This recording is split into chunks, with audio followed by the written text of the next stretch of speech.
Catus, Maximus here. This time with this a short video about this KD number 90. This is back, I believe, before KD kind of became an exclusive manufacturer of tools for Napa. When they were experimenting with a little bit wider variety of tools, this happens to be just a small cam type nail puller.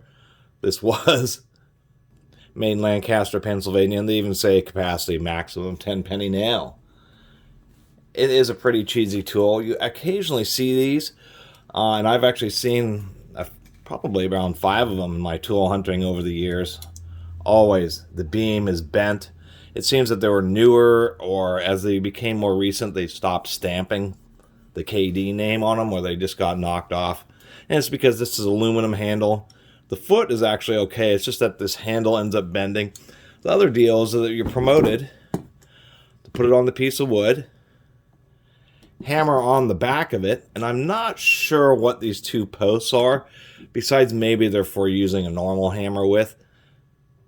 You hit the back of this plate and it always mushrooms over. I actually had to spend a moment because this one's hardly used, but the back is super duper mushroom. This would be more like, you know, for furniture repair, that type of thing, or just an extreme duty staple puller. Anyway, it just works by going against the surface.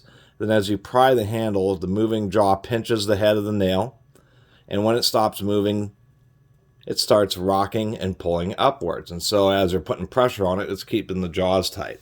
I'll do a little example here. I'll use a real special kind of nail. This is a Phillips head screw. Somehow got through the machine without actually getting threads put on it. Thought that was pretty amazing. Anyway, surprisingly enough, nails with flat bottoms aren't that hard to drive, and they have the unique abilities. If you grind or cut off the end of a nail, the flat bottom kind of pushes the column of wood through. So if you ever have a situation where you're really worried about splitting, you can either pre-drill or you can make the nail have a flat bottom. That way it kind of pushes the column of wood below it. Technically, it doesn't hold as tight because the pointy tip is supposed to split the wood, and then the sideward pressure holds it in. But if you're worried about splitting, that is something you can do. So all this is it just grabs a hold of the end of the nail. Let me do it sideways here, if I can get it to cooperate. And it just rips the nail out, just like so. These teeth do end up getting beat up, so you have to periodically maybe take a little round file and go in there and kind of straighten them out.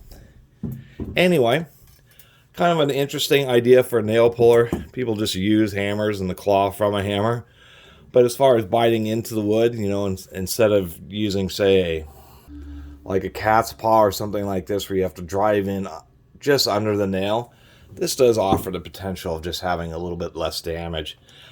I didn't buy it so much for nail pulling myself. I just thought it was an interesting idea because there's been a few situations, you know, plastic pins to certain types of wire connectors that are just stuck, where this would actually be pretty handy. We can grab a hold of them and then just really get a good grip and a lot of prying force. So that's what I kind of got it for, was being a narrow and compact prying tool.